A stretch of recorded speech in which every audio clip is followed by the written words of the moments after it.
9 sets, 9 brand new Magic the Gathering sets in 2024, and here we are at the end of the year, so why not rank them? Yeah, we're going to talk about the best, and with that, you know, when you talk about the best, it's implied we're going to be talking about the worst. All 9 can't be the best, and that's how we've designed this video. Let's jump into it. Ranking time.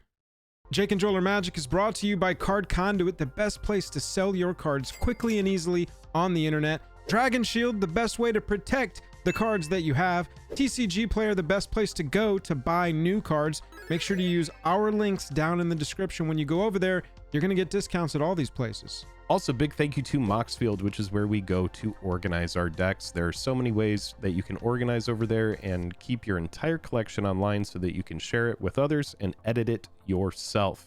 Also, big thank you to Drip Shop and MTG Stocks. Jake, as I was revisiting the 9 sets from this year, I was trying to be careful and revisit them fully, not just go back to my initial knee-jerk reaction or even my reaction as soon as the set had come out.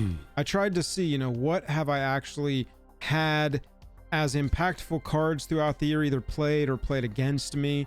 What kind of impact did this actually have, you know, not just how did I feel about it at the time necessarily. Yeah, that's fair. For me, I went based on my gut. You know, a lot of this video, a lot of the choices that I made were based on, you know, how I felt when that set came around. You know, we were pretty ingrained this year. All of these sets we have covered immensely, and so a lot of it for me was very much like, okay, you know, let's just go back, take a look, see how we feel, and yeah, it's cool that you did a deep dive and I kind of just went off my gut. I tried to really ask myself, will I remember this? Will I remember that card came from that set, or will I remember this set at all? That's sort of my criteria for where I thought it was going to fall. But let's just start at the bottom and we'll work our way up to our number ones. Jake, what did you have as your 9th on your list? Yeah, my 9th on my list, despite having one of my favorite cards that came out this entire year, was Murders at Karlov Manor. Even though it had Surveil lands, even though it brought Aftermath Analyst, which is seriously such an amazing card, it also brought Delny with it. That was my set that I was just kind of like, I don't know. I just didn't open much of it, didn't really care much about the set all in all. And so I think that one for me came out as least impactful. And there's probably a lot of people that are going to disagree because they're going to be like, how can you say the set that brought us the Surveil lands is the least impactful? I don't know. That's just kind of how I feel. It's really subjective. It's set of the year. It's not necessarily which set brought us the most cool things, because things can, you know, ruin entire formats, as we've seen this year as well. I actually had Murders at Karlov Manor 7th out of 9th, but with Murders, I agree. We're generally in the same range of where it kind of fell during the year. I was pretty much over Ravnica at this point, and this wasn't even Ravnica. It was just using like the backdrop. It was dressing it up like a different set to get us to accept it more. It was very strange. It's also like the whole hats meme. We know where we're at or what the aesthetic of a set is by what kind of hats all the characters are wearing. That was, you know, that meme was born here. And then Disguise. I already wasn't a fan of Morph. And I hate Disguise. For them to make it a 2-mana ward on top was just it was just not my favorite thing of the whole year. Disguise made me not want to engage with it in a limited way. Right. And for me, limited is one of my favorite ways to play the game. And when I was playing against a Cryptic Coat, or whatever that card is called, I just was like, wow, you know, I can't even target shit with like a shock. It's like now all of my like basic ass removal is just unusable. Bad set. Bad set, bad mechanic. For my number 9, I put Assassin's Creed at the bottom of my list. I don't like the IP, number 1, so it doesn't get any Universes Beyond points from me. I couldn't tell you the names of 5 cards unless I was sitting here trying to basically guess characters' names from that IP and see how well I could do there. I I just really don't feel like I'm going to remember this set at all outside of Brotherhood Regalia and Excalibur came from this set. And Yep. the Assassin's Creed set will live on in those two being requested for reprint most likely, but just a very forgettable set. And it almost felt that way by design, as poorly as March of the Machine Aftermath had gone the year before, and them sort of like structuring that whole release around it. It's why the big score got folded into Outlaws of Thunder Junction, same thing.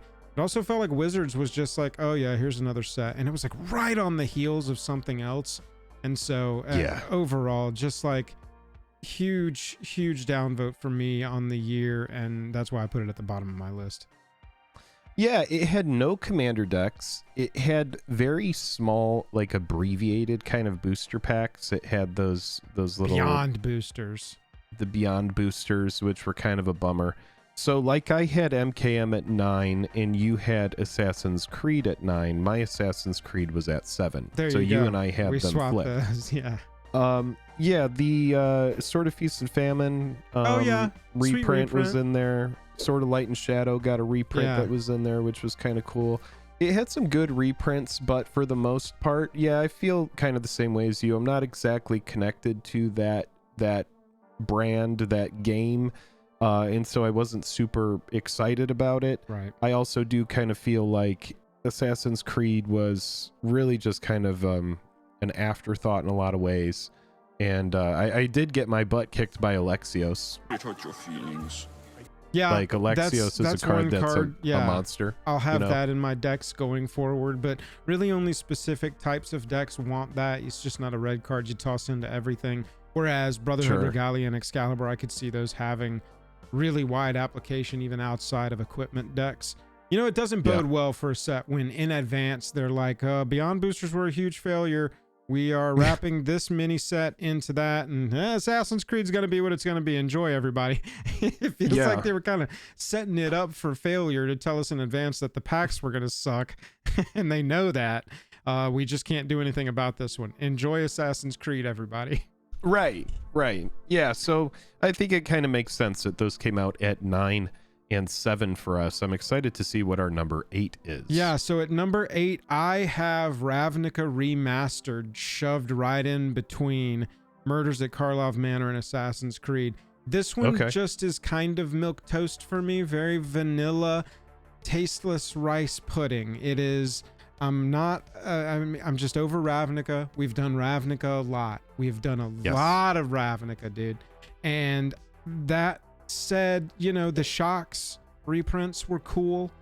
The limited was kind of fun and nostalgic, but also like clunky, and it doesn't feel like modern Magic when you go back and play one of these remastered limiteds, and that's fine. That's by design. You don't want it to be different. That's the whole point, is like a revisit, a nostalgia trip.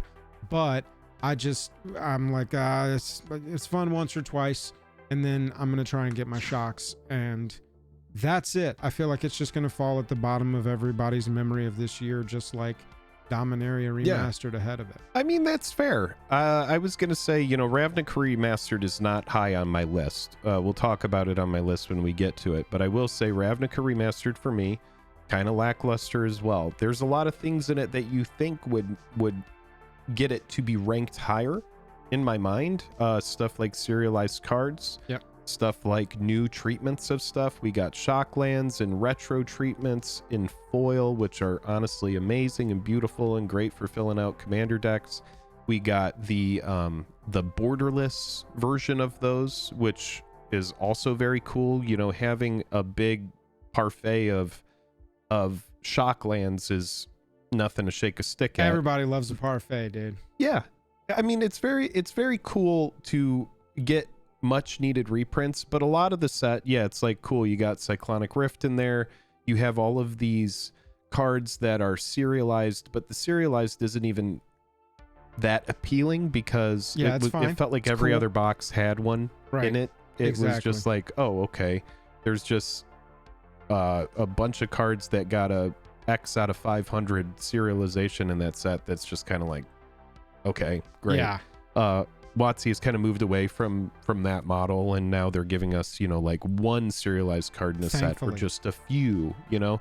Wonderfully handled there. I think with Ravnica Remastered and any of these remastered sets, it's just tough for me to get really pumped. And you can't judge a set by its worst card, but like it's hard for me to get excited about a pack where I might open Mind Leech Mass and be like, oh cool, Mind Leech Mass, and then have a Mind Leech Mass, and I'm like, I was really hoping for a shock, but I got Mind Leech Mass. And so I just... Yeah, there's a bunch of crappy cards in the set because it's a set that, you know, they want people to open it for limited. Right. The collector boosters are expensive because you can pull shocks, you can pull serialized cards, but when you're opening a collector booster of a set, you know, you want to pull something good. And because of, you know, the way that set is designed and the pool of cards that are sourced for it, a lot of them are kind of lackluster, and that's from a limited design, you know. What number did you have Ravnica Remastered, and what is your number 8? So my number 8 is Outlaws of Thunder Junction. Outlaws. Ravnica Remastered for me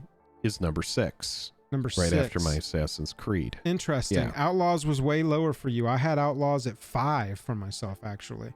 Yeah, okay, so Outlaws of Thunder Junction brought a lot of very good cards with it. It brought stuff like Simulacrum Synthesizer. It had that big score list. It had, what is it, sort of Wealth and Power. Yes. It has a lot of really good cards. It has some really good spree cards. There are a lot of things about Outlaws of Thunder Junction that I like. I even like the plot mechanic. But for me, it just also kind of fell flat. You know, there's not much that we really know about this world. We know that it's like there's nothing to know, and right? Yeah, there's nothing to know. It's just kind of a it's like, what is this world? Yeah. What is the point of it? It's just a giant sprawling desert, and there are no people that live there or anything like that. And yeah, that for me kind of I don't know. I think it just kind of ended up being a little bit of a forgettable set for me, even though we got stuff like, you know, Vaultborn Tyrant and Bristly Bill, Lava Spur Boots. There Lotus were good Ring, cards that came out of it. Card Lotus Ring that's made a ton of impact since it came out. Lotus Ring. Wow, that Lotus Ring, everybody. Let us know how good Lotus Ring is for you. It also had a very forgettable land cycle, which was another thing for me. It's like, okay, cool, we got the speed lands reprinted. That isn't even necessarily a big complaint. Like, that has to happen. Not all sets can have pushed lands, or else we're going to end up power creeping the original duels, right? So it's you have to reprint check lands. You have to, you know, when we get to Fallout, we'll talk about the filter lands and all these different things. But yeah, for me, Outlaws of Thunder Junction, fine set. Plot is kind of cool. It did bring some interesting staples. It did bring some big splashy cards. Like I said, Simulacrum Synthesizer is going to be a card that's going to be around forever. For sure. That is just one of the most busted, annoying artifact cards that exists. But yeah, kind of a mid set for me, as I have ranked it at number 8. Yeah, I've got you on that one as well. The Outlaws, it was a blank slate, annoying, barely anything, no depth sort of plane. Story didn't really connect or matter at all to me, at least presented in the cards. You know, we don't really read the lore, but there's always been a certain amount of the story that was discernible from the cards themselves, and that story didn't really connect for me at all. But I am leaning kind of harder on, I think the cards are going to prove themselves over time, and hopefully we'll go back to Thunder Junction in a way that will connect us more to the plane and maybe have some better lore built into it that's readable from opening the set and playing the cards. I really liked Spree. I thought doing crime, I thought that turned out fun and easily parsable. Goofy a little bit, but that was kind of the overall set. Was it had a strong Western aesthetic, though they leaned goofy, whereas, you know, a set like Murders, which you had low and I had at 7, still very low, it was that same amount of like goofiness and strong aesthetic, but it was just like too goofy. It went too far. Everybody's a detective. We have a whole world of detectives now. It makes more sense that everybody needs to wear a hat because it's sunny outside in the desert. Right. So with Outlaws for me being at 5, the strength of card, the mechanics, like you mentioned, plot. I loved plot. I loved Spree. these are mechanics that I think will get reused and are even potentially generically usable enough that we don't necessarily have to go back to Thunder Junction to use them. They can use them in other places as well, you know, with plot not necessarily being tied to the aesthetic of the plane, or you know, sort of a top-down design kind of way. Spree may be, but we'll see. Yeah, you know, and you know, OTJ brought us Warm P. That was one of our favorite memes of the year. Yeah, you know, exactly. we should bring that up. You know, it didn't fall heavy for me. It, you know, right at 5. I'm literally right in the middle with this one, where you're super much lower on it. I'll say not super low. All the sets were kind of fine this year, with maybe the exception of like Assassin's Creed and Murders. But yeah, I think the card strength and card playability will stand the test of time for that set for sure. Well, that's fair. So now we've talked about 9, 8, and 7, kind of. So we got to talk about our number 6 rank. Can we agree on this one? My number 6, Jake, is Duskmourn, House of Horror. No, so mine was Ravnica Remastered, like I already mentioned. Oh, yeah, that's right. That's right. Well, there you go. My number 6 is Duskmourn, House of Horror. Okay, and that's my number 5. So now we're kind of in like the same range. Yeah, Duskmourn, the aesthetic, half of the aesthetic I really, really liked. The other half was goofy and confusing, and they didn't seem to match. And I think that was my big problem, was that the half with the, you know, scary horror stuff with Valgavoth and all of that was all really good and cool looking, and I could you know, I could kind of connect to the lore of it's this haunted house, but it's really a mental thing from this moth demon. I dig all that. But then you've got the 80s aesthetic human, which is you're just like, what? I don't understand. This doesn't meld. Could we have made it match a little bit? Maybe it needed to be more goofy, like they needed to not match. I don't really know. But that part, as far as the aesthetic in the world, didn't really connect for me. Rooms were kind of meh. It was higher than 7, 8, 9 on my list because it did give us a lot of strong cards. I just generally preferred some of the cards from Outlaws to Duskmourn, is why that got 5 over Duskmourn 6 for me. But I did like Impending. I thought that was cool, and I thought that Manifest Dread was a much better version of Manifest, so I did appreciate that too. Yeah, you know, like I already said, my number 6 was Ravnica Remastered, but since my number 5 is Duskmourn and we're right around this spot, Joel will give us his number 5 in a second. Yeah, I'll talk about Duskmourn as well. Duskmourn brought Giggling Skitterspike, which is easily one of my favorite cards this year. It came out of the Jump Scare deck, and I really do love that card. There's also some other cards in here that are really cool. Valgavoth that we've talked about. Marvin is a really interesting card. Razorkin Needlehead, which is just this really sweet card that is just... we're damaging people for drawing cards. There are good cards that came out of it. The Verge Lands. The Verge Lands are good. Yep. We really like those cards. Those are honestly great. They are fantastic. You can't search them up, but they're like these pseudo kind of duels that are very easy to turn on. And I think that the set aesthetically, like you said, has some really cool looking stuff. But it also has some of like the worst art of the year as well, and we won't dig into what those cards are. But yeah, it just feels a little bit, you know, disjointed, and you know, I don't know. The variants were kind of cool.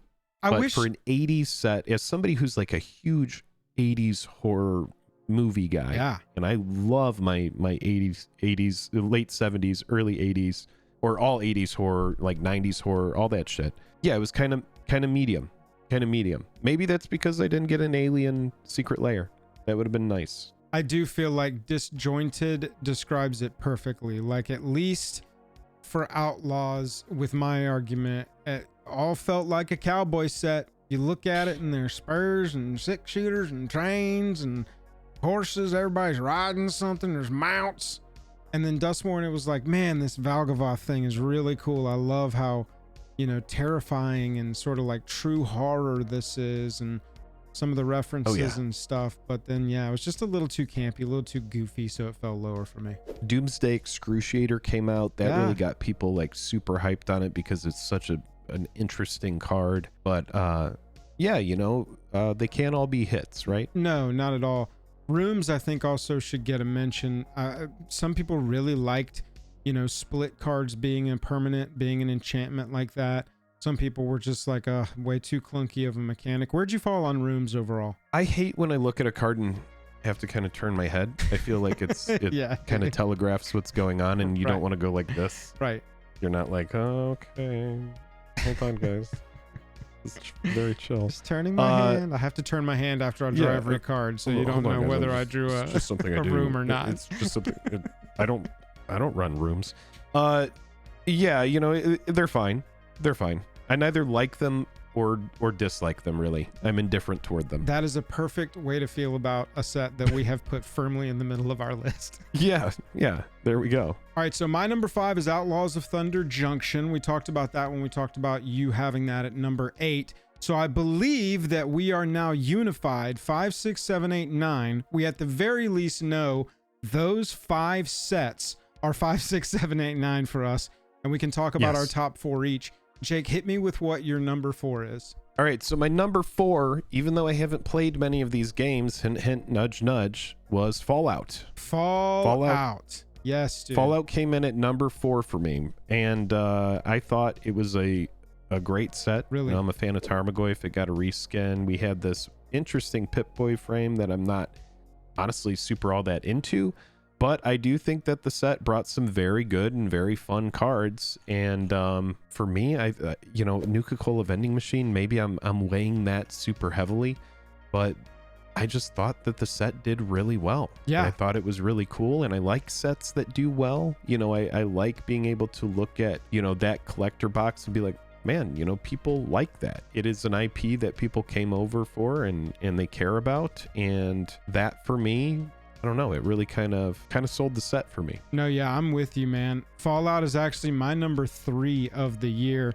It's an interesting set for me because going into it, I had no hype for it. I haven't played the Fallout video games. I know, shame on me. Get down in the comments and tell me which one I should play. I haven't played the games. Don't know anything about the IP. When I saw the cards for the first time, that was my first exposure to Fallout as an IP at all. But I felt like they fit. It felt like Magic to me. And so I think with any Universes Beyond, that's kind of a pro in my column. If it still feels like Magic, goody. That's awesome. I'm already in. You've made your IP cool, and it feels like it fits. Like, I didn't feel that same way about Doctor Who, which is another IP I had zero connection going into. And the cards were my first experience with it. It just didn't resonate with me for some reason. Fallout definitely did. I actually ended up watching that show because of this set, and that show was dope. And so I'm kind of a Fallout fan now after this year, which I think is probably what they're going for with this Universes Beyond thing. At least if you're an IP signing on to be in Magic, you know. But because of the strength of card, the ubiquity of card too, like there have been a couple of real bangers from this set, not only on the 99 side, but on the commander side as well. You know, maybe my commander of the year. Ooh, baby. I honestly am trying to work out where my personal commander of the year falls, but I think it might be Mothman, and that's crazy. But so many people have rallied around that commander and loved it and mention it and talk about it, just like you. I wasn't even there yet, and you were like, Mothman, dude. And I'm like, I know, it's crazy how much Mothman is fun. I've played it. I played against it. Yeah, it's a very good out of the box deck. That's another thing that's worth mentioning is those commander decks are really good right out of the box. Absolutely. Which I think has a lot to do with the success of the set. I also went on a Fallout deep dive as far as lore goes because I was so into the show. Yeah. And then when the game came to our game, MTG, when they combined them with Universes Beyond, right, that kind of sent me into like a little bit of like a Fallout frenzy because not only was the show great, but also the deep dive on all of these different vaults and crazy. The lore of Fallout is really fun and interesting as well. Yeah, super interesting, and there is a lot of stuff to explore there. So yeah, that for me, it fell at number 3. It was number 4 for you. My number 4, Jake, was Bloomburrow. Do you have that higher than, is that one of your top 2? That's my number 3. Oh, well, there you go. So you and I were flipped on Bloomburrow and Fallout. There you go. Let's talk Bloomburrow. The aesthetic, fantastic. Nailed it. Knocked it out of the park. Can't believe that there was ever a time where Mark Rosewater was convinced, and it was a hard and fast rule at Wizards of the Coast, this is true, look it up, that you cannot have a Magic the Gathering set without human being one of the races in the set. That was not allowed. So Bloomburrow was a big departure for them, and I feel like they knocked it out of the park. Mechanically, loved it. Offspring, Gift is maybe my favorite mechanic of the year. It's political, crazy that give your opponent a card turned out to be one of my favorite mechanics that came out this year, but here we are. It's 2024. How you doing? And so overall, I just, this set was lovely and definitely a top 4 set for me. Yes, I liked all the variants from the set. I do like the cards like Perch Protection. I like the stuff like all of the Offspring stuff like you're talking about. Good commander for cards. Me, getting to see beloved characters transmogrified into woodland critters or furries or however you want to say it was honestly a treat. And I love the gilded foil that came out of that set, the chase variant from the collector boxes. It's interesting. A lot of what I'm basing it on is kind of like the aesthetic of the set for me. A lot of it came down to the general look and feel of cards. I really did like those raised foils that came out. I said gilded foil, but what I meant was raised foil. I do know that there's 2 differences. Jake, there's only somewhere between 1,000 and 10 million treatments now. Bro, I need you to keep them all straight, okay? Tell me about it, bro. Oh my God. But yeah, Jace turned into a fox. Liliana turned into a squirrel. I'm there for that shit, dude. Like I'm all about that. And so, yeah, we got really good stuff. You know, Perch Protection, like we already mentioned, Fountain Port came out of there. We got like a pseudo doubling season with the one, I think it was Innkeeper's Talent. There were a lot of really good cards that came out of the set. But yes, as I thought thematically, how cool, dude. You have so many critters and no humans, and I think that is just a slam dunk as far as an aesthetic, and it speaks a lot to the success of the set on our list, because I don't even think this set brought us like the most impactful cards of the year. I think it was just something that was interesting to look at. So Fallout number 4 for me. Number 3 for me is Bloomburrow, and those were switched for you, Joel. What is your number 2? So my number 2, and by process of elimination, you'll know my number 1. My number 2 set of the year was Modern Horizons 3, dropping Foundations at the top of my list. Did you have those flipped? Those are flipped. So you and I were very close on a lot of our picks, but just flipped. So yeah, you go ahead, talk about Modern Horizons 3. I'll talk about it with you, and then we will dig into Foundations. Modern Horizons 3 and Foundations. I think I'll have to kind of talk about both a little bit to explain why I think Foundations edged out Modern Horizons 3 for me. Modern Horizons as a product across 1, 2, and 3 represents something that I don't know how they're going to maintain this. They essentially have their non-rotating format rotating now. So as we're sitting here, the day we're shooting this, Boros Energy just took a hit in the BNR announcement today, alongside a little card called One Ring, but that's neither here nor there to this discussion. Boros Energy was printed basically directly into Modern Horizons 3. That entire deck list was basically available in that product. And I don't know how that's sustainable or really like okay with the majority of that player base. I understand new, fresh brewing, wanting to get in there and like have a new deck be dominant. It gets boring, it gets stale. But I just overall, it's so much disruption to a format that's supposed to be fairly stable. I just don't understand how over time that can continue because it'll just completely dominate the game in power creep. Now, on the flip side of that, you can't deny the power level of some of the cards that Modern Horizons 3 produced. If we're looking at pure power level, Modern Horizons 3 is definitely going to beat Foundations. However, the printing of one of the biggest design mistakes in a long time in Nadu, plus them just basically printing a modern deck and saying here's a new modern deck, it loses some points for me on that front, just because 2 major bannings with that set since it was released. starts to make me feel like something was messed up. Like, is that a failure of a set? It just depends on how you look at it. And so I have a shit ton of the Modern Horizons 3 cards in all of my decks. There's so many cycles in this set to talk about card-wise, power level-wise, but that's why for me it fell to number 2. Well, yeah, from a commander standpoint, we're feasting, right? Oh my god, dude. We're getting so many good things in Modern Horizons 3. Yes. You have the modal dual face cards, which we've talked at length about. Stuff like Sink into Stupor, Fell the Profane, that kind of stuff. Cards of the year all material. Extremely strong. Yeah, exactly.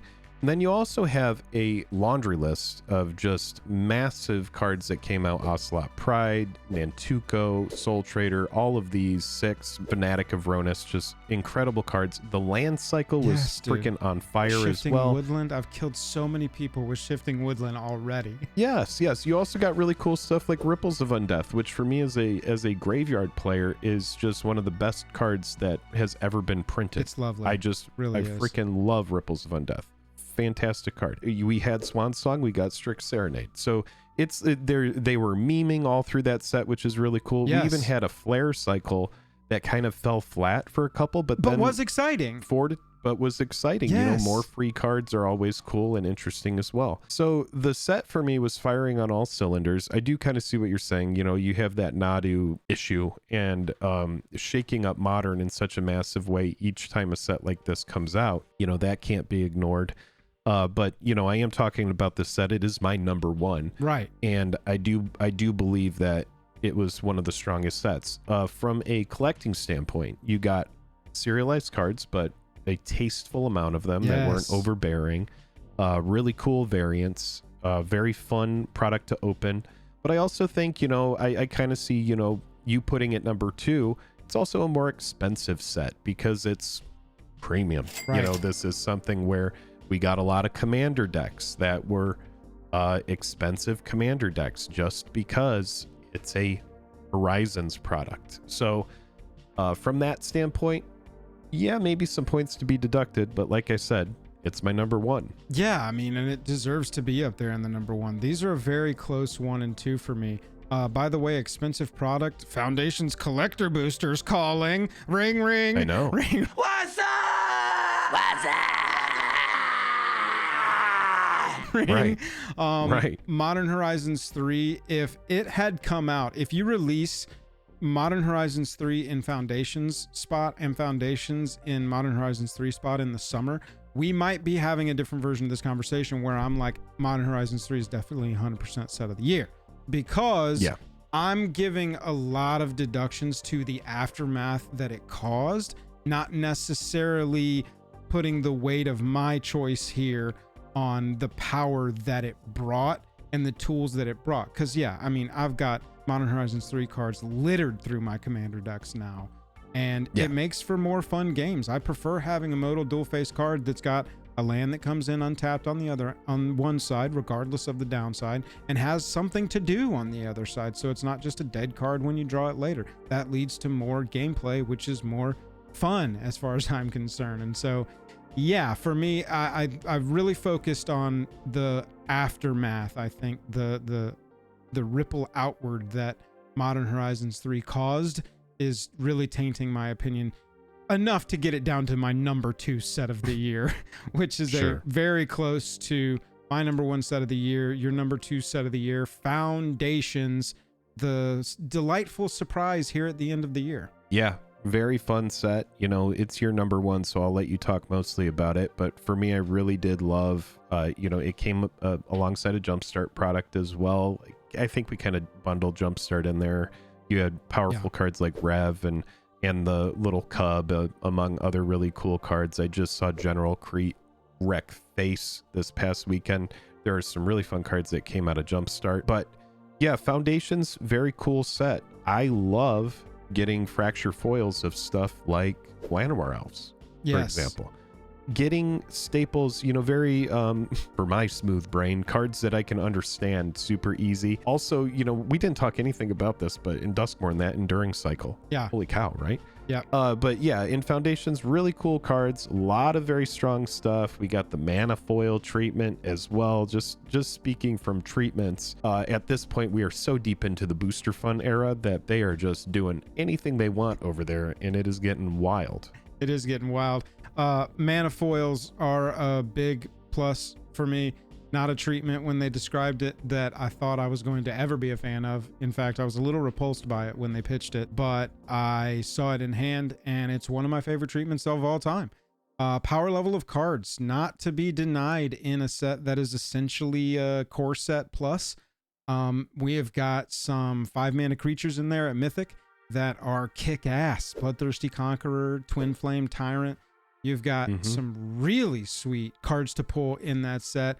And it feels like a core set. It reminds us of old core sets where it's just a solid group of cards. The limited environment has been fun to me.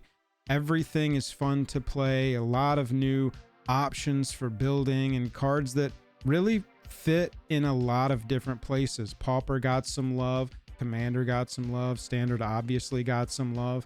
And so having a set that ticks a lot of boxes, sort of takes us on a multiversal ride, and we get to see a lot of different planes all in the same set but still have it all sort of feel cohesive and grounded. It's just a home run. And for all of that to be kept under wraps until the very end of the year, and then also deliver, let's talk about the sealed experience with this, deliver things like the starter kit and the beginner box that are not only aimed at newer players, but aren't designed to take advantage of them. They're actual playable, good, out-of-the-box experiences that we would recommend to people. And I can't say that I've ever said that about like starter products or beginner decks or anything like that. And so just kind of from a holistic standpoint, all in, just a home run of a set. And we'll see how it does over 6 months and a year. I think, you know, obviously I let that taint my thoughts on Modern Horizons 3.